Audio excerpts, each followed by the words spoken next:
Hello à tous, je suis Andrea Pierre, aka Andy, entrepreneur et fondatrice de la boutique Feel Positive The Boutique. Aujourd'hui, je ne vous emmène pas shopper en ligne, mais je vous guide vers le chemin de la positivité pour une vie meilleure et une meilleure humeur avec The Feel Positive Podcast. Ce podcast vous accompagne au début, milieu ou fin de journée pour vous apporter des bulles de positivité et une dose d'énergie dans ce monde bien mouvementé. Il n'est jamais trop tard pour se sentir positive et développer un nouvel état d'esprit pour changer votre vie. Alors, restez connectés, il est maintenant l'heure de discuter et de positiver.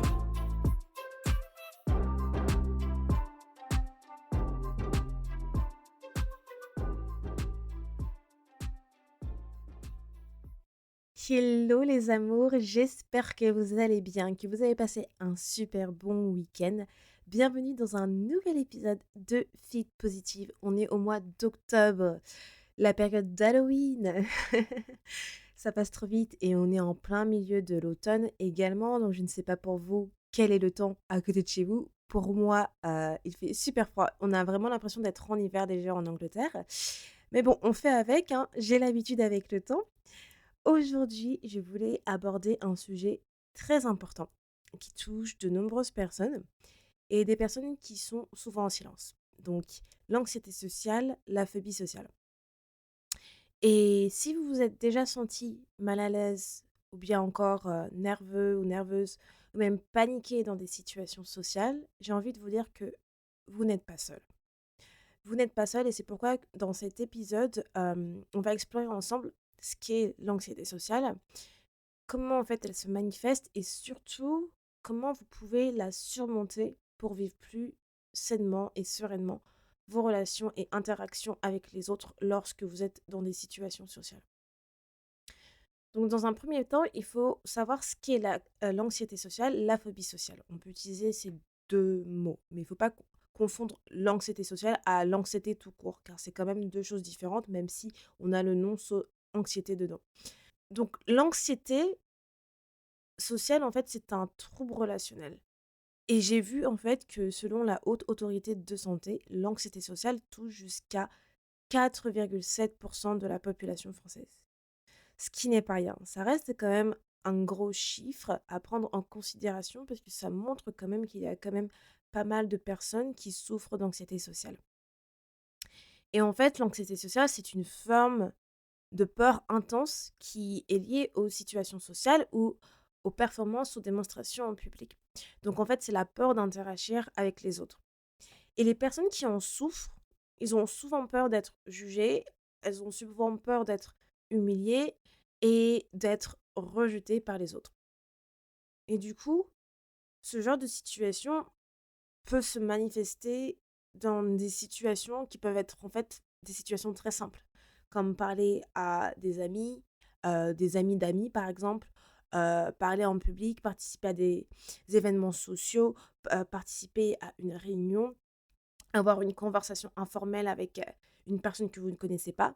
Ça peut être vraiment des situations très très simples, mais qui peuvent faire preuve d'anxiété sociale pour les autres.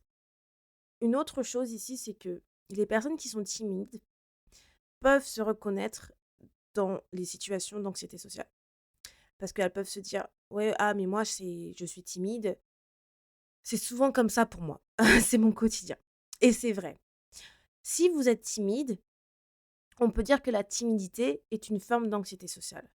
Mais, il y a quand même un mais, c'est que l'anxiété sociale, ça va quand même au-delà de la timidité. Parce qu'en fait, la timidité, c'est un trait de personnalité, on est d'accord?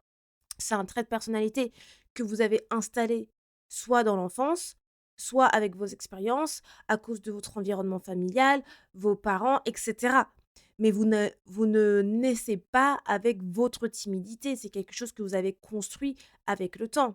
Alors que l'anxiété sociale, c'est une condition qui est beaucoup plus profonde et qui est en fait souvent accompagnée de symptômes physiques tels que vous allez transpirer, vous allez avoir des palpitations, vous allez avoir des tremblements, vous allez avoir des goosebumps, vous allez avoir des vertiges, vous allez bégayer, ce genre de petits symptômes.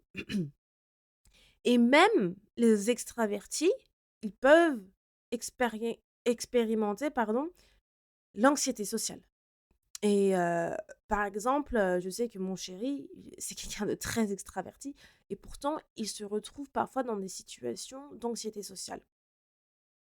Il faut savoir aussi qu'un trait de personnalité n'est pas marqué dans le marbre, OK? Parce que je vous ai parlé de la timidité et ce n'est pas parce que vous êtes timide que cela veut dire que vous serez timide à vie. Vous pouvez très bien vous défaire d'un trait de personnalité et des introvertis peuvent très bien devenir extravertis, par exemple. Et ça, je le sais parce que j'ai déjà vu ces situations arriver. Et j'avais aussi mon prof de social media quand je faisais mon master qui nous disait: «Mais moi, j'étais un timide avant à la base» et en fait, il a travaillé justement sur sa timidité et maintenant c'est quelqu'un d'extraverti. Il a même fait un one man show. Il est coach de parole en public pour vous prouver que, voilà, un trait de personnalité, il peut très bien se transformer et vous pouvez vous en défaire. Donc on retourne à l'anxiété sociale, je pense que je me suis un petit peu égarée. Un autre point à savoir ici, c'est que l'anxiété sociale, elle est négative dans le sens où, en fait, elle peut aussi vous freiner au point où vous allez éviter, en fait, des situations, bah, sociales qui peuvent être très importantes pour vous et ça peut, du coup, vous isoler. Ça peut vous isoler et vous mettre dans votre coin et vous pouvez créer un cercle vicieux de solitude, mais aussi de peur parce que vous avez trop peur de se retrouver dans ces situations et ça, c'est pas sain du tout. Donc il faut savoir que l'anxiété sociale, elle peut prendre 2 formes, OK? Donc on a l'anxiété sociale qui est limitée, donc l'anxiété sociale limitée, c'est celle qui va se manifester, en fait, dans certaines situations et pas dans d'autres. Et on a aussi l'anxiété sociale généralisée et en fait, cette anxiété sociale-là, c'est quand elle est vécue dans toutes les situations qui nécessitent, en fait, la présence d'une ou plusieurs personnes. Et l'une des raisons aussi que je voulais faire cet épisode, c'est que du coup, je sais qu'il y a des personnes de mon entourage donc qui sont sujettes à l'anxiété sociale et je pense qu'on a tous été sujets à l'anxiété sociale. Clairement, on a tous été dans des situations où on se sent mal à l'aise, où on a un mal-être et où on n'arrive pas forcément à s'exprimer, à être nous-mêmes parce qu'on a cette anxiété sociale. Que ça soit lorsque vous commencez un nouveau boulot et qu'il y a peut-être une fête, comment ça s'appelle? Je sais pas, la garden party, summer party ou Christmas party ou quoi que ce soit et vous êtes là, vous venez d'arriver, vous connaissez personne, vous allez expérimenter de l'anxiété sociale parce que vous ne connaissez personne, vous ne savez pas à qui parler et vous avez beau être extraverti aussi, cela peut arriver et je sais que récemment, j'avais une copine en Angleterre qui avait changé son boulot et elle me parlait justement d'une situation où elle a expérimenté ça, au point où elle s'est isolée dans les toilettes pour reprendre ses esprits parce qu'elle se sentait trop mal. C'était, bah, la nouvelle, elle était nouvelle.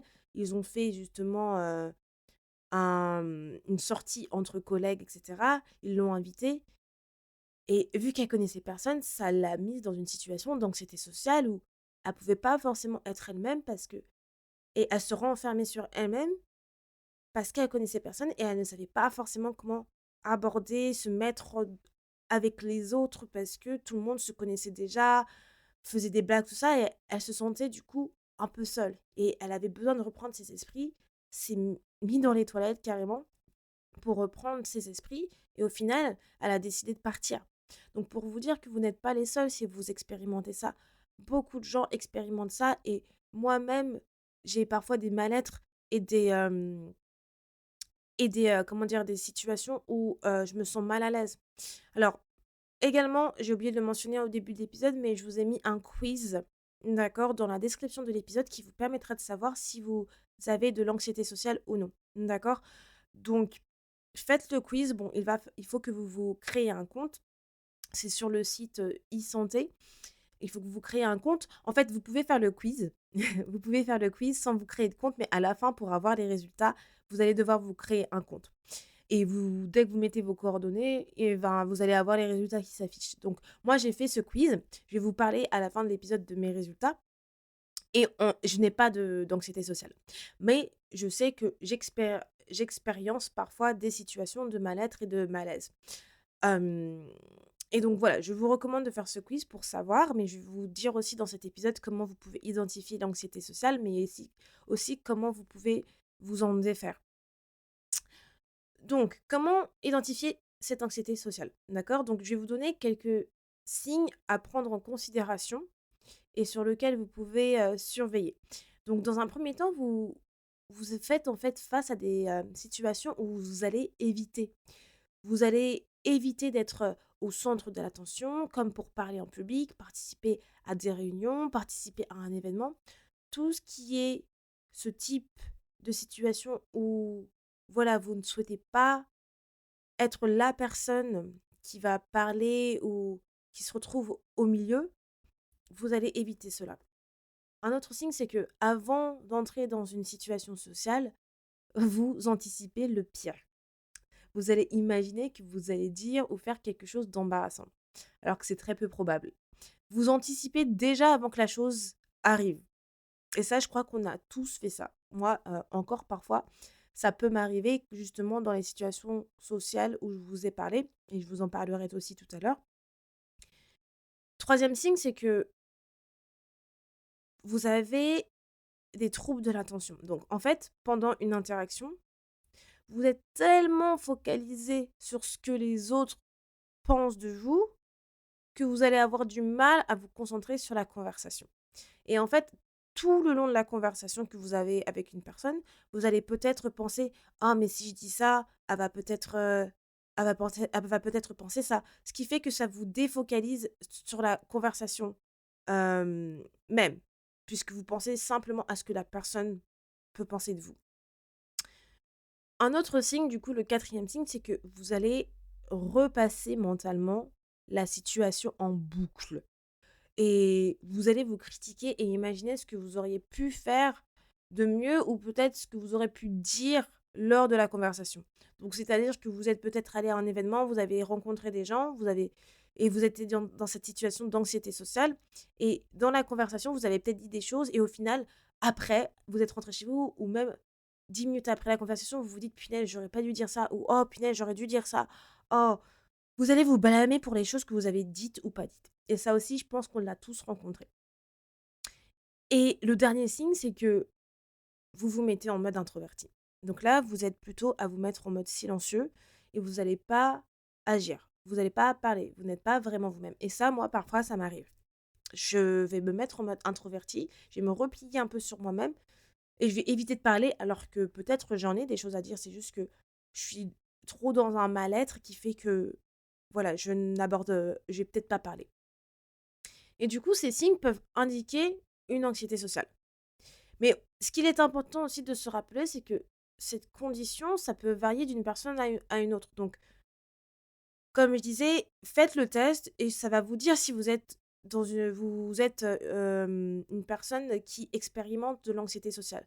Donc, moi, par exemple, je n'expérimente pas d'anxiété sociale, mais par contre, j'ai des situations où voilà, je peux me sentir, où je vais être en mode introverti, ou parfois je vais avoir je vais faire des anticipations anxieuses. Mais pourtant, je suis pas quelqu'un qui expérimente l'anxiété sociale, au maximum. Donc c'est pour ça que je vous dis que ça peut varier d'une personne à une autre.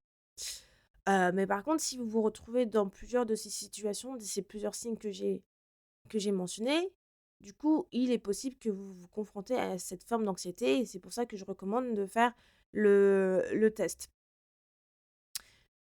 Comment vous pouvez surmonter cette anxiété sociale? Parce que forcément, rester dans cette situation où vous avez cette anxiété sociale n'est pas l'idéal. Le but, c'est vraiment de s'en sortir. Donc, dans un premier temps, ce que vous pouvez faire, c'est travailler sur vos pensées. Ces pensées qui peuvent être irrationnelles.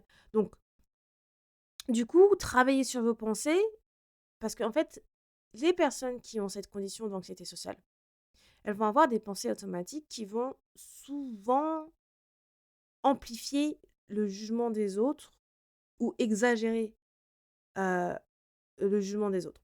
Par exemple, ce que je veux dire, c'est que, si quelqu'un dit, «Oh, je veux pas dire ça parce que j'ai pas envie d'aller dans cet événement parce que j'ai peur de dire quelque chose de stupide, tout le monde va se moquer de moi» ou Si je fais une erreur, ils vont peut-être me juger. Heu, voilà. En fait, c'est des personnes qui vont, comme je disais, vont anticiper des choses et ces choses-là, il est très peu probable qu'elles arrivent. Et ces pensées, c'est au final très exagéré parce que au final, c'est pas réaliste et c'est souvent ce que les timides expérimentent elles-mêmes. C'est pourquoi souvent, parce que la timidité, c'est souvent un mécanisme de défense, les personnes qui sont timides, elles vont éviter de s'exprimer parce que aussi elles ont peur de dire des bêtises, elles ont peur de dire des erreurs. Mais c'est OK de dire des erreurs. On est un être humain. Vous avez le droit de dire des erreurs, vous n'avez pas la science infuse. C'est OK de dire des conneries. Personne vous juge. Et s'il y a des gens qui vous jugent, c'est leur problème. C'est leur problème. Ces personnes-là, si c'est pas des personnes qui comptent pour vous. Et s'il y a des personnes qui vous jugent et c'est des personnes qui comptent pour vous, essayez de ne pas le prendre personnellement. C'est dur de dire ça, de ne pas le prendre personnellement parce que c'est souvent ce qu'on fait. Mais il faut que vous vous dites, j'ai le droit à l'erreur. OK? Vous avez le droit de vous exprimer et vous avez le droit à l'erreur. Et au final, les personnes qui vous jugent ne sont pas mieux que vous. Parce que rien que le fait est qu'elles vous jugent, ça montre un trait de leur caractère. Donc du coup, ces personnes qui ont ces pensées irrationnelles, c'est parce que c'est des personnes qui vont remettre tout le temps en cause leurs pensées. Mais posez-vous les questions suivantes. Quelle est la probabilité réelle que ce que vous pensez se produise?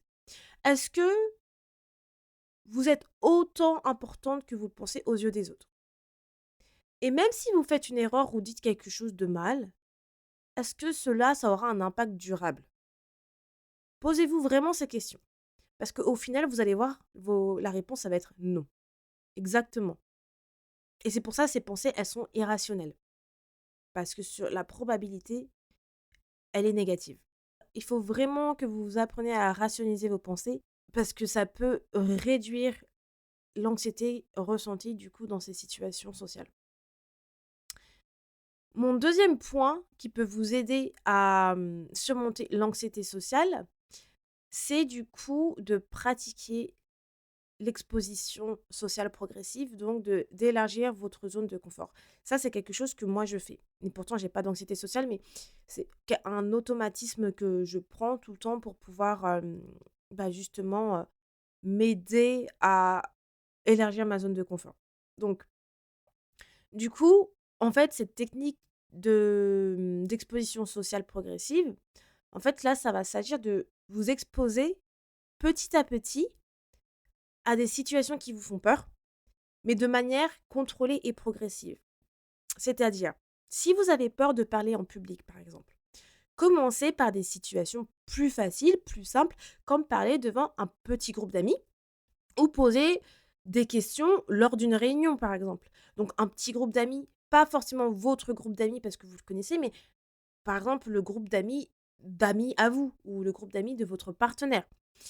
Et cela, c'est de la progrès c'est l'exposition sociale progressive parce que progressivement, vous vous exposez à des choses qui vous avez identifiées vous font peur et vous élargissez votre zone de confort à passer à l'action pour pouvoir transformer cette chose.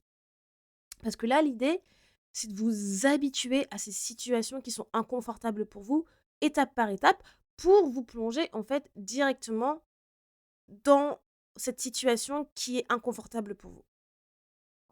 Ça relève beaucoup de courage de faire ça, mais je vous prie de croire que ça peut vous aider sur le long terme. Et ça, c'est encore une fois élargir sa zone de confort. Et au fur et à mesure, vous allez vous rendre compte que la peur initiale que vous avez va diminuer et que vous êtes plus capable de gérer du coup ce genre de situation sociale. Plus vous allez vous exposer à ce qui vous fait peur, moins l'anxiété va avoir d'emprise pour vous. Et c'est pour ça qu'il faut faire ça de manière progressivement. Et moi, je fais beaucoup ce genre de situation où, par exemple, en fait, un de mes mal-être, une chose qui me met mal à l'aise, c'est, par exemple, d'être exposée à des groupes natifs anglais.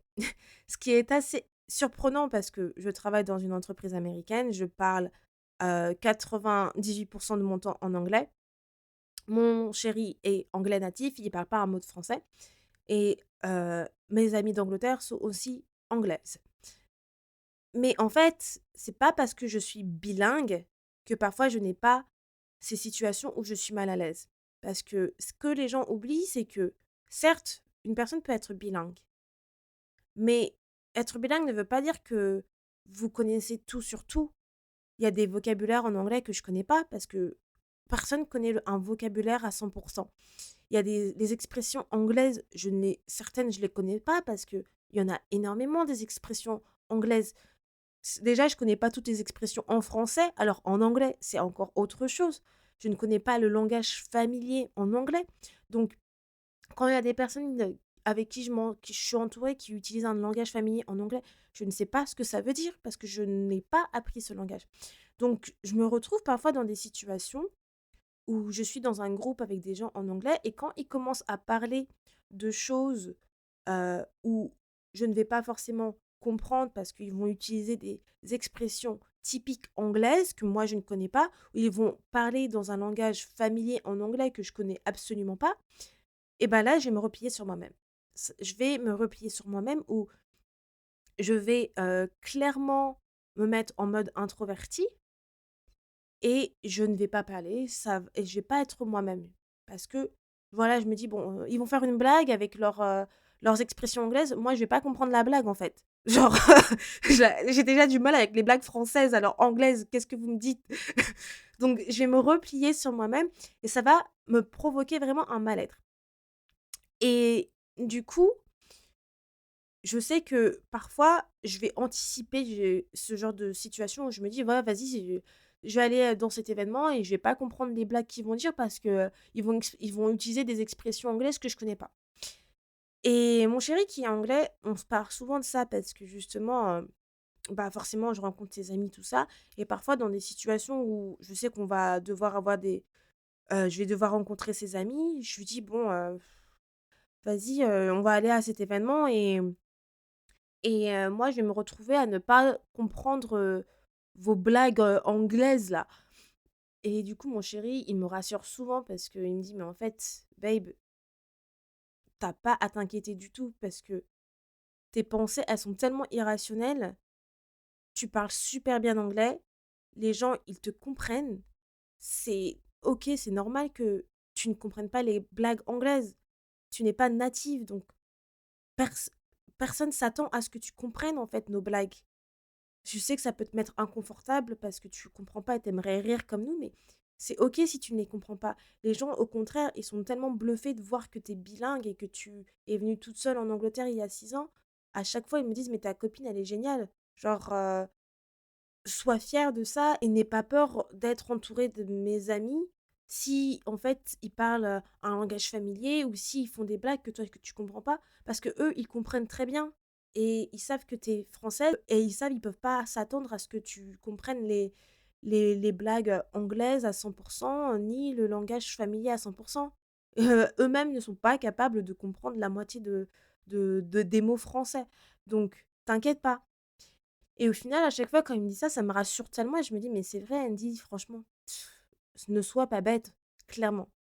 T'es bilingue, mais c'est absolument normal que tu ne connaisses pas le langage familier ou les blagues anglaises et personne ne s'attend à ce que tu les connaisses.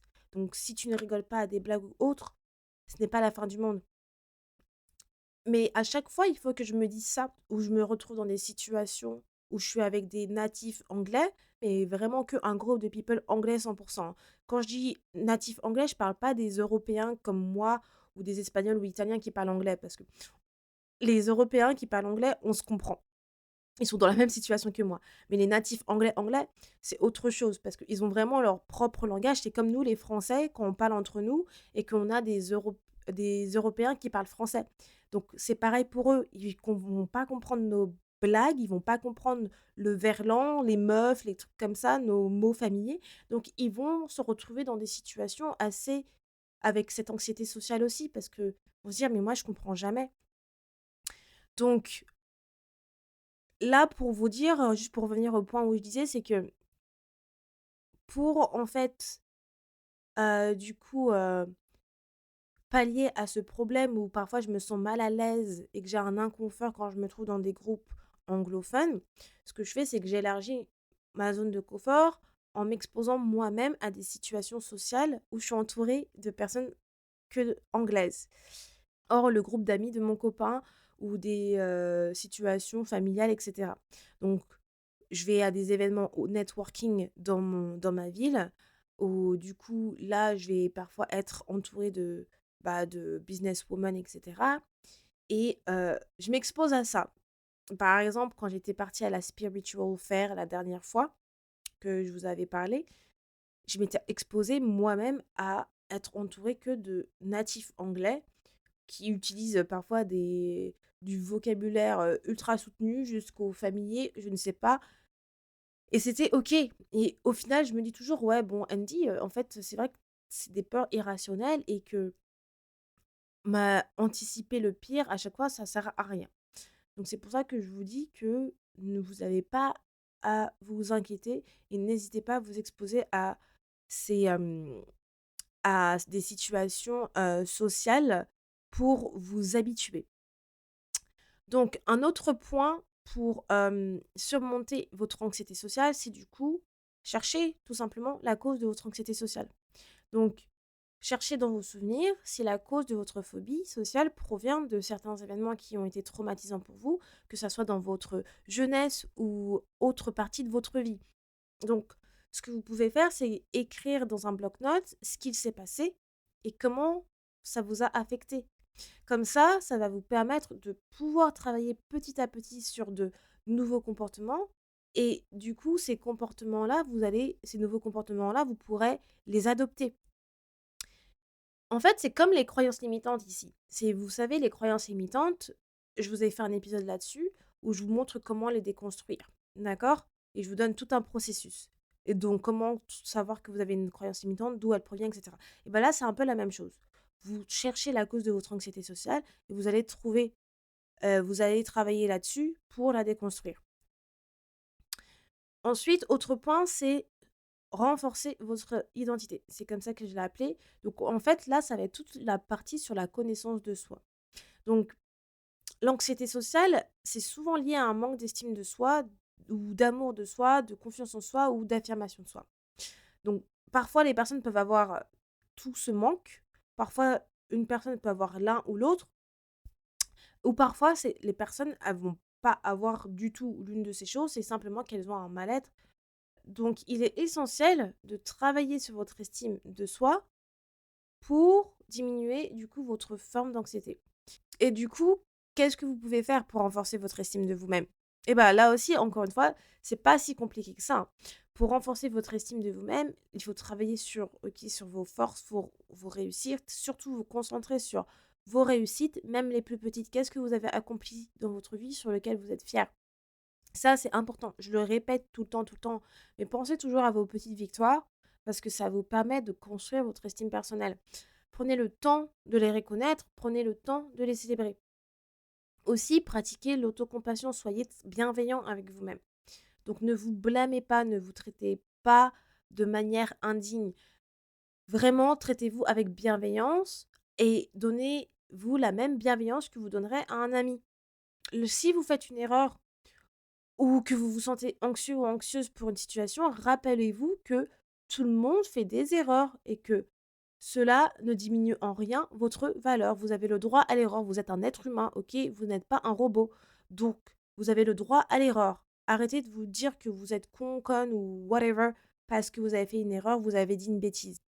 Et ce qu'il faut prendre en compte ici, c'est que cultiver une estime de soi positive va vous permettre de vous sentir beaucoup plus à l'aise dans les interactions sociales parce que vous n'allez plus dépendre de l'approbation et du jugement des autres. Ok? Donc avant de terminer cet épisode, j'aimerais vous parler du quiz dont je vous ai parlé. Allez dans la description de l'épisode, vous allez voir que je vous ai mis un lien pour faire le test sur l'anxiété sociale, si vous êtes sujet ou non à l'anxiété sociale. Donc c'est un test du site lacliniqueesanté.com. Donc moi j'ai fait le test et du coup en fait vous avez 17 questions sur votre niveau d'anxiété et sur votre fréquence d'évitement.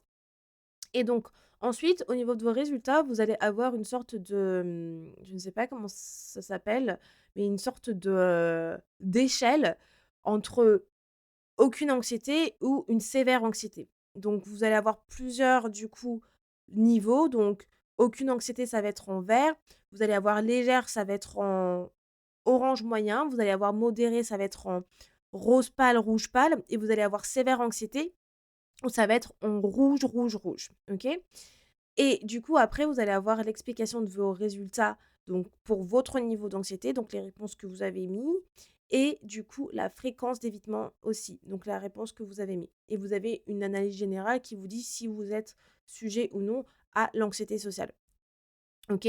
Donc moi, pour mes résultats, par exemple, j'ai un score général de 10 qui se trouve dans le vert et donc ma analyse générale dit que vos résultats confirment que vous n'avez aucune phobie sociale, anxiété sociale. Donc, ça confirme que je n'ai pas cette anxiété sociale, mais par contre, après, quand je lis du coup le détail dans le niveau d'anxiété et la fréquence d'évitement, ils me disent, je vais vous lire exactement ce qu'ils me disent. Bon, après, c'est assez long, donc je vais vous prendre que quelques parties de ce qu'ils me disent. Ils disent: «Vous éprouvez peut-être face à certains contextes et certaines personnes une légère gêne, timidité ou mal-être qui peut vous faire perdre vos moyens». Ce qui est totalement vrai. C'est ce que je vous ai expliqué du coup dans les situations sociales où je me trouve avec des natifs 100 anglais, où parfois j'ai cette timidité ou ce mal-être parce que je comprends pas forcément, les blagues anglaises ou, le langage slang anglais. Et donc du coup, c'est pas parce que j'ai cette légère timidité ou gêne et que ça fait de moi une personne avec une anxiété sociale ou phobie sociale. D'accord? Et donc c'est pour ça que mon analyse générale dit que je n'ai aucune anxiété sociale. Et du coup, ils disent aussi, par rapport à mon profil, vous êtes en mesure de faire face à certaines situations éventuellement anxiogènes alors que d'autres sont inconfortables pour vous. Donc ce qui confirme aussi que je peux élargir ma zone de confort même si je sais que ces situations peuvent être inconfortables. Et dans la section fréquence d'évitement, ils disent vos résultats confirment qu'il n'y a chez vous aucun évitement des situations sociales anxiogènes. Et là, ils disent que vous soyez simplement timide ou en anxiété sociale, vous avez cette capacité à vous confronter à ces situations sociales anxiogènes et à ne pas laisser cet inconfort régir votre quotidien. Vous parvenez à mener votre vie sans éprouver le besoin d'éviter les contextes sociaux.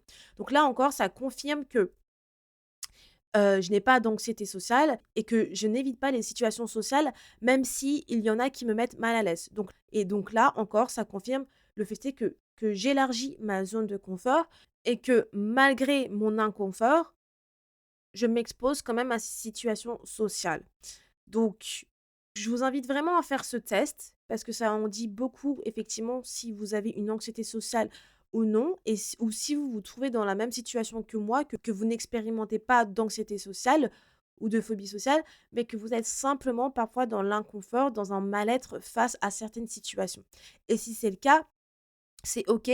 Je pense que comme moi, vous devez, du coup, continuer à aller dans des situations sociales qui vous met dans l'inconfort, mais simplement pour progresser justement et réussir à construire de nouveaux comportements. Donc pour conclure cet épisode, j'aimerais juste vous rappeler que surmonter l'anxiété sociale, ça prend du temps et ça demande beaucoup de patience. Et du coup, soyez juste indulgent, indulgente avec vous-même et n'attendez pas tout simplement, des résultats immédiats parce que les résultats ne vont pas intervenir tout de suite.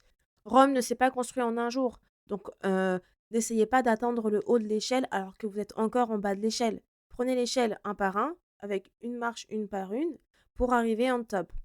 Et chaque petit pas que vous allez faire sur cette échelle vous permet d'élargir votre zone de confort et du coup, ça va être une victoire en soi pour vous.